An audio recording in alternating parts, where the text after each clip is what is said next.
所以香港喺未來同亞健康有關嘅問題，老年人嘅衰老嘅問題，或者老人家有問題，去揾邊度啊？揾醫飛公司本身，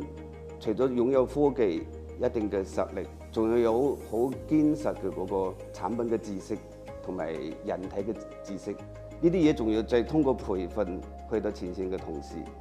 就要得到效果。所以你冇一個決心，冇一種持之以恆嘅嗰種毅力啊，你係做唔到嘅。你譬如我哋最近推行嘅一個叫做老有所依嘅社區保健活動，免費嘅，頭腦個腦，即係養生由養老開始嘛。我哋嘅口號係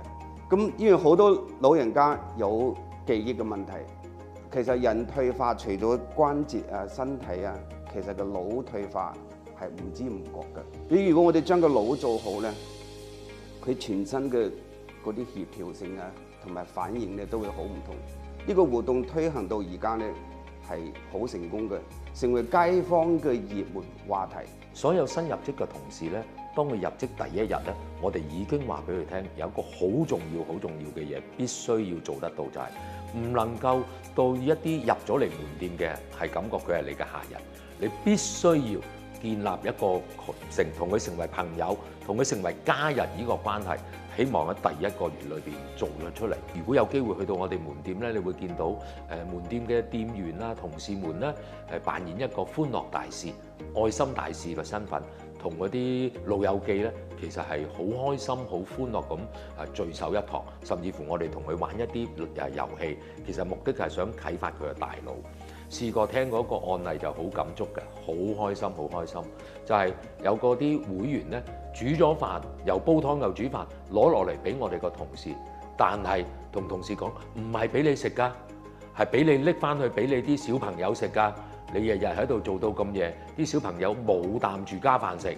聽到呢一樣嘢，所以我哋同事嗰個滿足感、使命感或者係成功感，正呢一樣嘢就係醫飛獨有。我經常去巡店嘅時候咧，其實我哋嘅粉絲都同我哋講，醫飛咧唔似一個商業機構，反而更加似係一個聯誼中心、一個社區會堂。咁其實得到呢個美譽嘅時候咧，我都唔感到意外嘅。點解咧？原因係我哋嘅培訓或者係頭先教授嘅分享都係，我哋對客人嗰個感覺唔單止係客人咁簡單，係一個家人。我哋點樣去幫到一個家人去將身體裏邊去調整好，先係我哋最大嘅使命、最大嘅責任。現時其實我哋老有所依推出至今啦，由4月至到7月底，其實我哋已經累積服務咗超過21萬嘅人次嘅啦。所以其實已經係有一個好好嘅foundation 喺度，有個底喺度。咁未來其實我哋短期內其實都係繼續會以老有所依為我哋嘅一個核心目標，幫助大家咧去改善腦部嘅健康。其實我哋都喺科研啊或者產品方面咧，亦都會再努力多少少嘅。個目標都係一樣，其實我哋鞏固翻長者銀髮族市場之餘咧，亦都係希望咧等到呢個咁有意義嘅嘢。亞健康問題、健康嘅問題，其實大家都要係啦，唔係淨係長者，亦都係後生嗰班都要。所以喺產品研發方面嚟講咧，其實我哋都會係開拓多少少多元性嘅嘢。由我乜都唔識，學習到而家可以幫到客人痛症啦。我平時客人有時生活上唔開心嘅，我哋可以分享啦。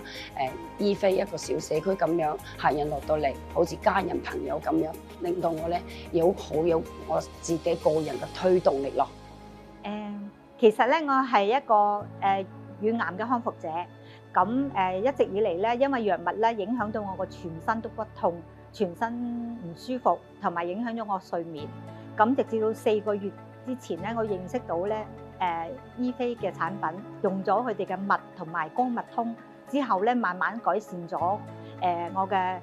痛症同埋我嘅睡眠問題。咁我好開心感恩，希望呢樣嘢可以幫到大家。喺3年前咧，我認識醫飛，咁就因為我有胃痛啊、嗰個胃脹啊，令到我即係唔舒服，食唔到嘢啊咁。但係我認識咗佢啲產品之後咧，我就去坐佢嗰啲光脈通啦，用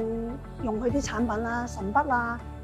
活絡儀呢啲產品咧，對我咧即係好有幫助。我係唔使再食藥嘅。我相信喺不久嘅將來咧，喺香港嘅嗰個能量健康呢個領域嘅醫飛會留下好美好嘅足跡。